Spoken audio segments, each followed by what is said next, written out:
So it's my annual video on all the things the therapists want to make sure I remind you of, because a lot of times you don't have the opportunity to sit there and chat with them for multiple hours and review things. So I kind of took a list of areas that they felt were important to review now that we're in a new year. So let's start out the new year with some fresh things.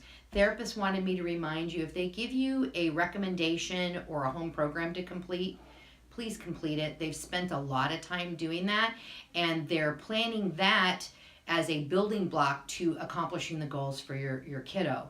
So when those goals aren't accomplished, the therapist is going to be coming back and saying to you, what was your compliance with the home program? That's really critical in bridging the process, because remember, they're only here 1, 2, 3 days a week. So we kind of need to create some things at home and make sure we're doing them. If you're not understanding the home program, ask them to review it for you, or ask them to do a little video. That's always an option, but make sure you guys are communicating on that.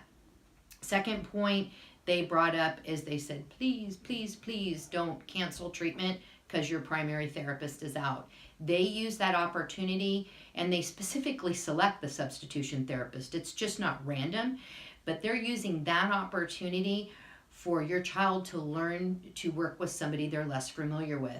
In the real world, when our kids go to school, preschool, any place, that primary teacher can be out for vacation, they can be out for a doctor's appointment, they can be out for maternity leave, they can be out for illness. So it's really critical our kids learn to tolerate that here, because this is the best place for them to exhibit a problem. And we want them to have the meltdown or the problem here so that we can work on remediating that for you. So it's real critical that they continue to come. And also, as I've mentioned before, our kids just have to develop flexibility just like we do. I know sometimes you're not as familiar with all the clinicians here, but your kiddo knows probably 75% of the therapists here, because they're interacting with them back in the treatment areas that you're not seeing. So they actually get excited sometimes when it's somebody different. So it's a real great opportunity for new learning. So that was another point. Third point was, if you're in the waiting room and you have a specific issue that's kind of lengthy that you want to share with your therapist, sometimes it's not a very secure environment to talk about in the waiting room, because there's other families around and it's kind of chaotic, especially after school. So what they recommended is, if it's going to be lengthy, because they're going to come out and talk to you about how your child's doing and how they did in treatment, they allow basically about 3 minutes for that transition process, because their next client is waiting there in the waiting room.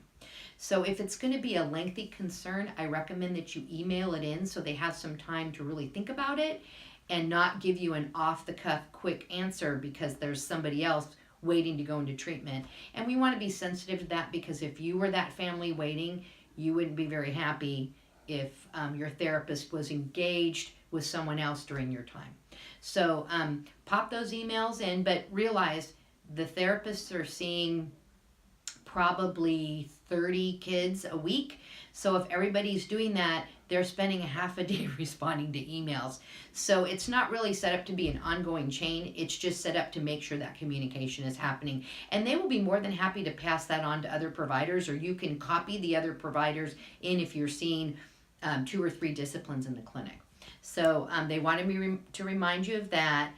And I think that was most all the concerns that they were saying. I think the biggest theme is to make sure that we're flexible and we're consistent.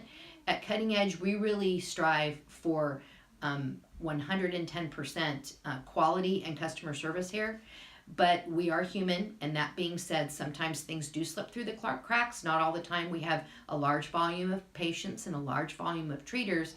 But if they do, please bring us that to our attention and be patient with us with that, because nothing is ever done on purpose here. It's usually that we were multitasking and we didn't bring that over from post-it note A to post-it note B because there was a change in schedule. Oftentimes when we're adjusting schedules, if people aren't consistent, then we have a hard time making sure that communication train continues between parent and facility.